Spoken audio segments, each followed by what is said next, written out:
with lots of energy we are going to revise this unit जो है आपका 6th unit Indian contract act का contingent contract and quasi contract. We will try कि हम लोग 15-20 minutes max और ये यूनिट कवर कर सके।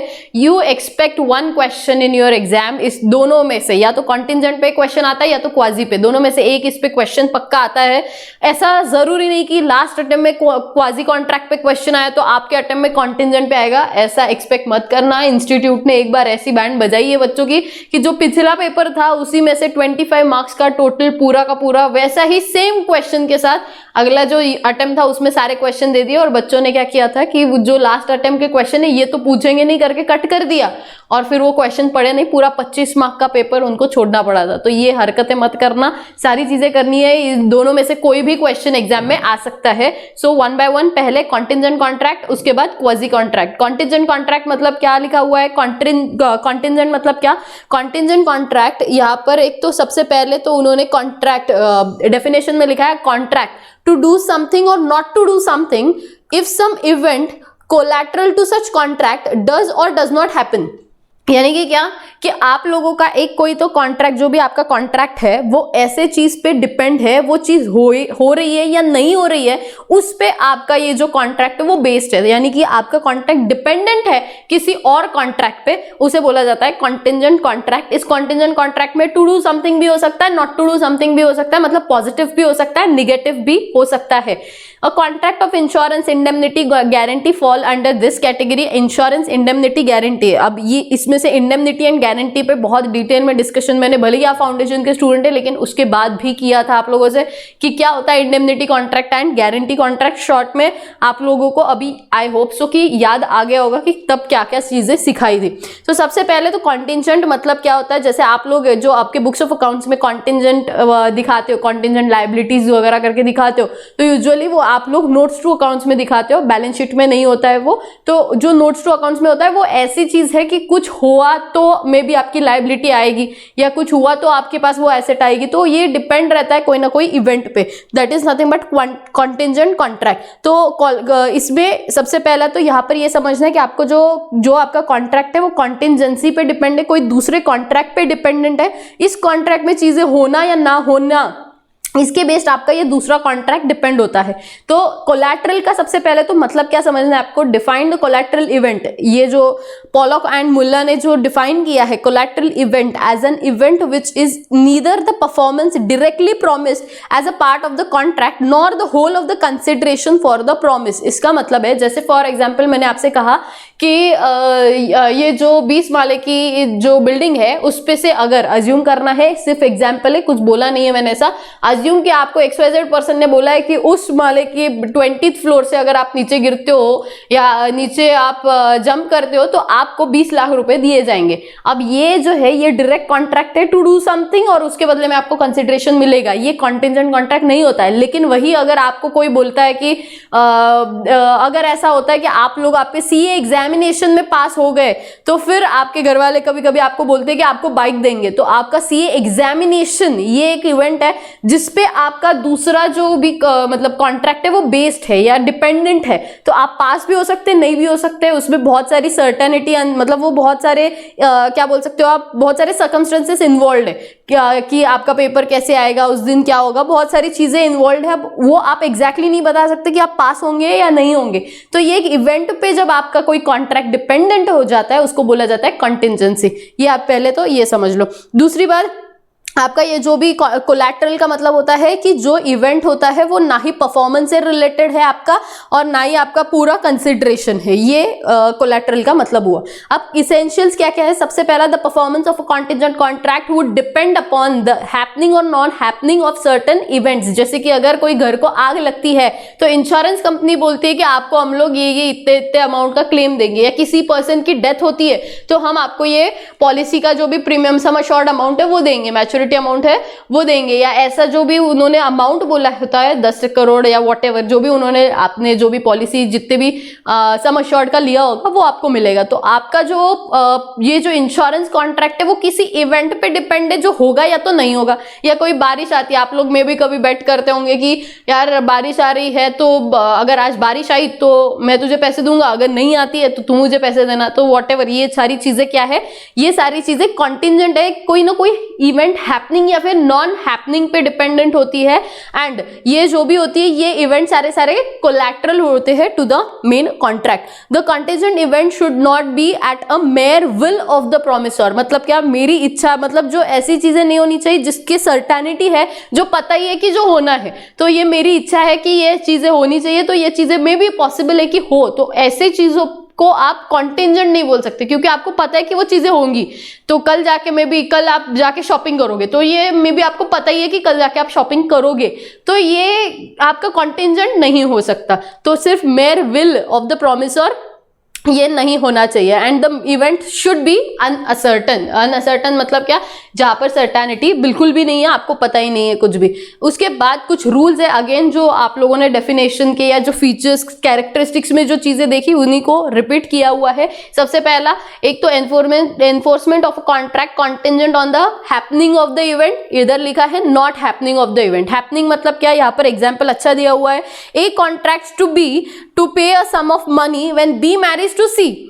अब C dies without being married to B, the contract becomes void। क्यों रे ऐसा हुआ यहाँ पर, क्योंकि कॉन्ट्रैक्ट क्या हुआ था, अगर A ने शादी कर ली किससे, B ने शादी कर ली C से, तो A B को पैसा देने वाला था। अब उसमें डेथ हो गई एक जन की, तो ये कॉन्ट्रैक्ट, ये जो इवेंट है यही इम्पॉसिबल हो गया। अब ये इवेंट ही इम्पॉसिबल इवेंट हुआ है, सर्टन अनअसर्टन नहीं है, ये इवेंट इम्पॉसिबल हुआ है, तो फिर आप उसको उसके बेस जो कॉन्ट्रैक्ट बना है आपका वो वॉइड माना जाएगा, कॉन्टिंजेंट नहीं माना जाएगा। तो ये डिफरेंस आपको ध्यान से समझना है। On happening of certain event, on not happening मतलब क्या, अगर शिप जो है वो नहीं आया तो मैं आपको पैसे नहीं दूंगा, तो ये क्या हो जाएगा, ये not happening of certain event पे आपने जो कॉन्ट्रैक्ट बनाया है that is nothing but contingent contract.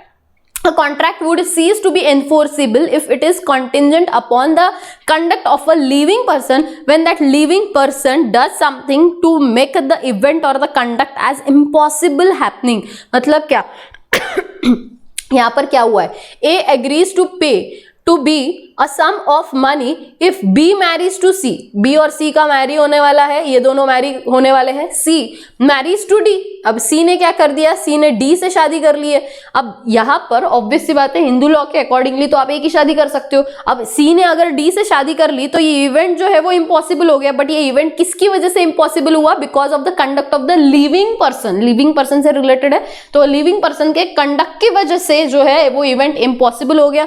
तो ये जो कॉन्ट्रैक्ट होगा ये वॉइड माना जाएगा, या तो फिर उनकी शादी तब हो सकती है जब डाइवोर्स हो जाए। तो ये सारी चीजें क्या है, कॉन्टिंजेंट इम्पॉसिबल अभी बनी तो वो वॉइड माना जाएगा, लेकिन अगर डाइवोर्स हो जाता है तो मे बी कॉन्टिंजेंट कॉन्ट्रैक्ट बन सकता है।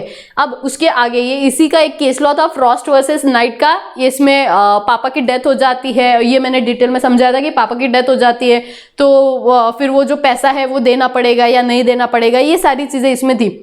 उसके बाद contingent on happening of specific event within the fixed time as per the section 35। मतलब क्या कि जो भी आपका कॉन्ट्रैक्ट है उसमें अगर टाइम डिटरमाइंड किया है, A promises to B a sum of money if certain ship return within a year, the contract may be enforced if the ship returns within a year and becomes void if the ship does not because if the ship burned within a year. मतलब क्या, ship आया ही नहीं with in a year तो फिर contract void हो जाएगा, क्योंकि अगर उसको आग लगी है या वो डूब चुका है, सिंक मतलब वो सिंक हो चुका है, तो फिर आप समझो कि वो कॉन्ट्रैक्ट इम्पॉसिबल इवेंट में चला जाएगा, तो वो वॉइड हो जाएगा। लेकिन अगर शिप रिटर्न आता है तो पैसा देना is nothing but contingent contract. But ये कब होना चाहिए, with in the specified time में होना चाहिए, या तो फिर not happening with in the specified fixed period of time. मतलब क्या डिसाइडेड टाइम में नहीं हुआ तो भी चलेगा।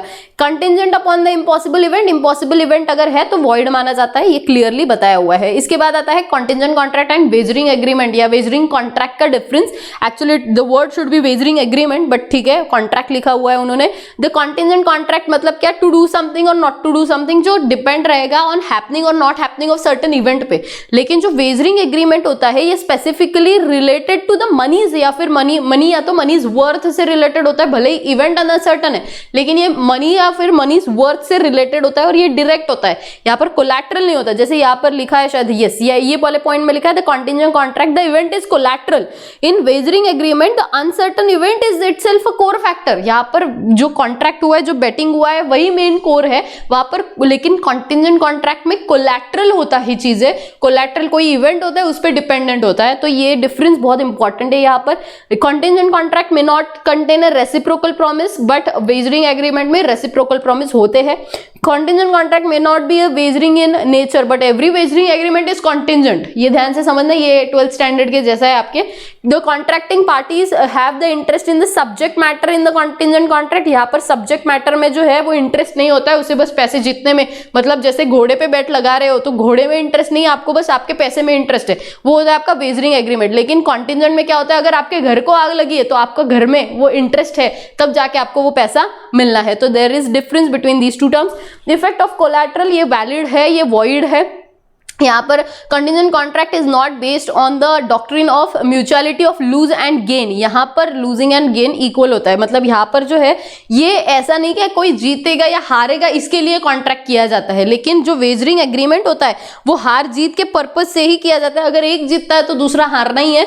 ये किसके बारे में लिखा हुआ होता है, अपना वेजरिंग एग्रीमेंट के बारे में।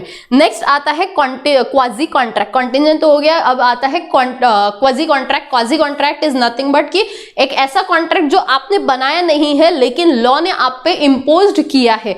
ये कॉन्ट्रैक्ट एक्चुअल में है नहीं, लेकिन it resembles to a contract. Quasi का मतलब होता है something which is almost but not complete. मतलब क्या कि कोई चीजें जो मतलब है, सिमिलर है, जैसे कॉन्ट्रैक्ट में होता है सारी चीजें होंगी लेकिन आपने कॉन्ट्रैक्ट बनाया नहीं है, तो resemble to the contract is nothing but quasi contract. ये प्रिंसिपल पे बेस्ड होता है।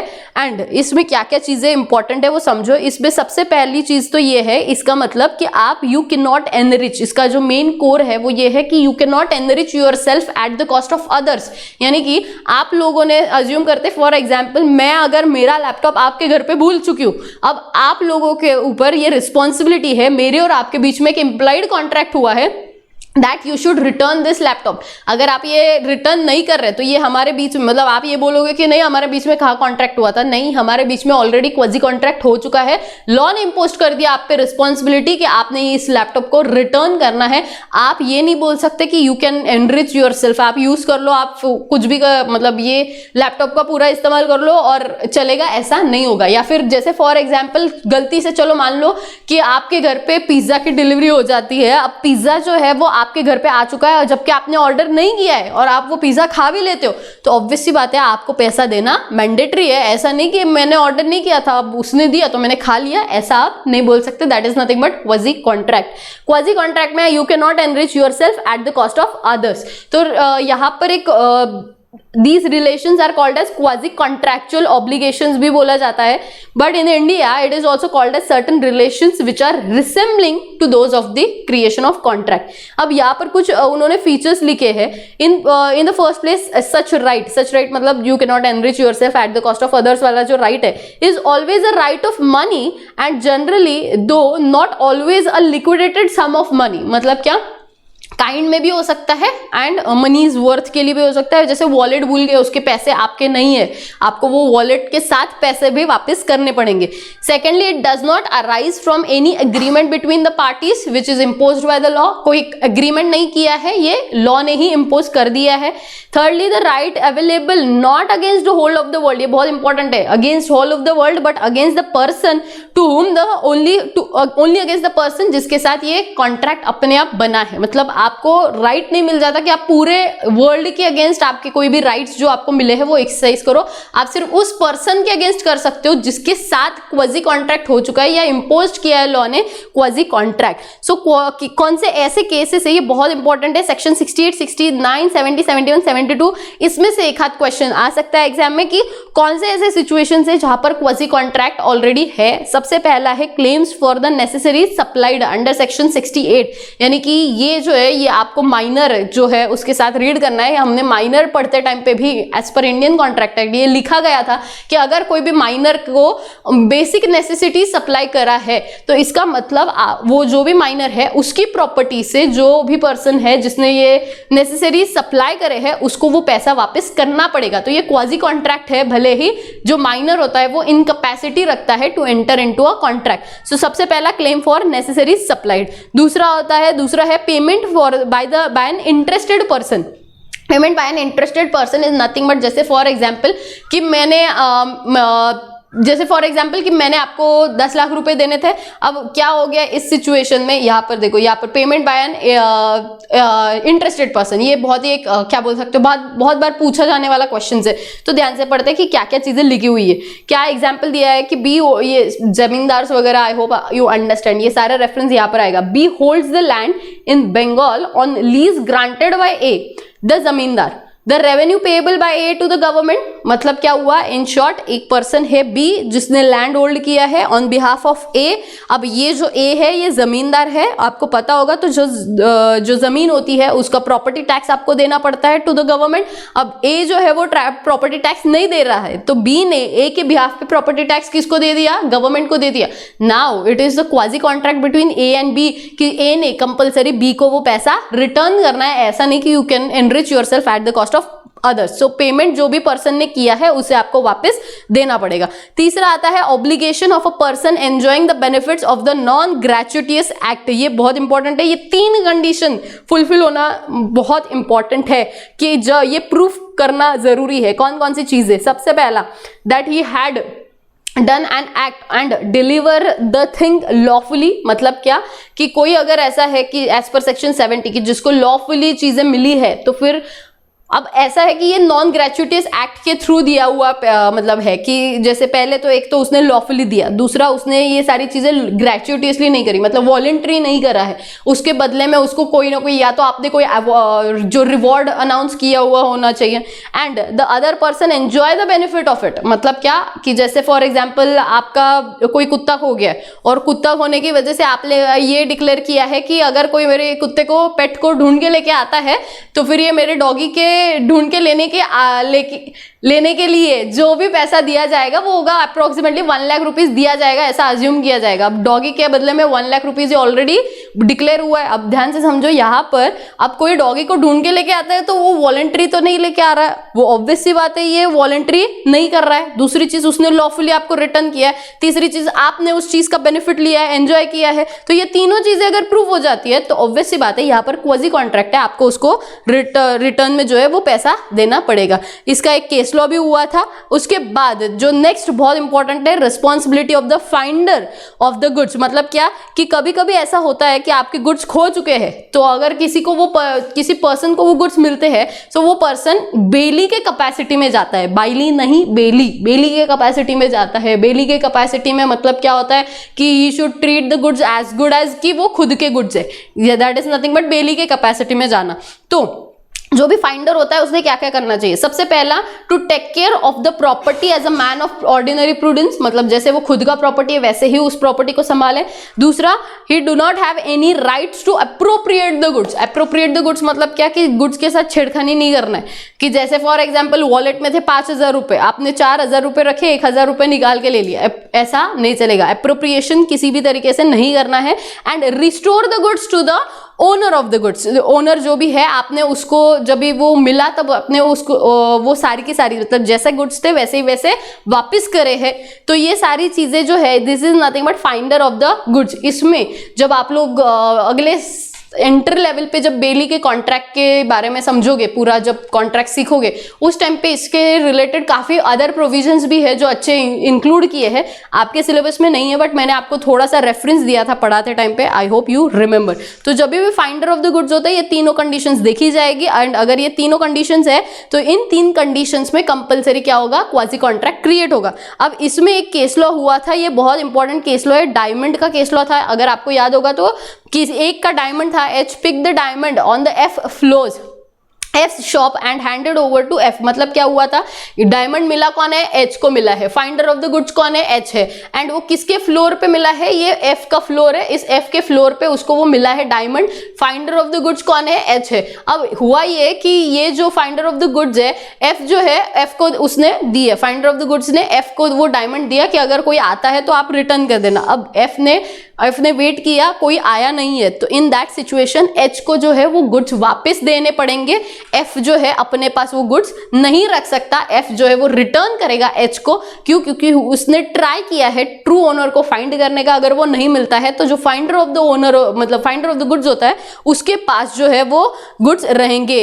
इसका मतलब यहाँ पर लिखा हुआ है, देखो, he is entitled to retain the goods found against everybody except the true owner. अगर ट्रू ओनर मिला तो उसको वापस करना पड़ेगा, लेकिन अगर नहीं मिलता है तो फाइंडर ऑफ द गुड्स जो होता है वो अपने पास गुड्स रखेगा। इसके बाद जो अगला आता है, last is money paid by the mistake और बाय अंडर अ कोर्शन। अगर आपको कोई कोर्शन या मिस्टेक के थ्रू अगर आपको पैसा देता है तो आपके ऊपर ऑब्लिगेशन है कि आपने उसको वापस करना है। जैसे आपके बैंक अकाउंट में अगर पैसा आता है तो बाय मिस्टेक आया है, किसी और का है, आपका नहीं है, तो आपके ऊपर ये क्वाजी कॉन्ट्रैक्ट ये बन जाता है कि आपके ऊपर ये रिस्पॉन्सिबिलिटी कि आप उसको वो वापस करो। तो इस तरीके से ये quasi contract and quasi contract के 5 सिचुएशंस दिए हैं। इसके अलावा कॉन्ट्रैक्ट एंड क्वाजी कॉन्ट्रैक्ट का डिफरेंस क्या है, यहाँ पर ये इम्पोज्ड बाय लॉ है, यहाँ पर जो मेन कॉन्ट्रैक्ट होता है वो कौन क्रिएट करता है, पार्टीज ही क्रिएट करते हैं। या बाकी तो ठीक है, बाकी कुछ एसेंशियल यहाँ पर प्रेजेंट नहीं होते हैं, यहाँ पर प्रेजेंट होते हैं तभी जाके कॉन्ट्रैक्ट बनता है। तो इसी के साथ ये जो यूनिट है इसका समरी खत्म हो चुका है, हमारा रिविजन खत्म हो चुका है। अब जो बचा हुआ पार्ट है आपको करना है, एक बार रिवाइज करो, एंड इसके बाद हम लोग सेल ऑफ गुड्स एक्ट भी रिवाइज करेंगे। So keep revising, take care, bye bye.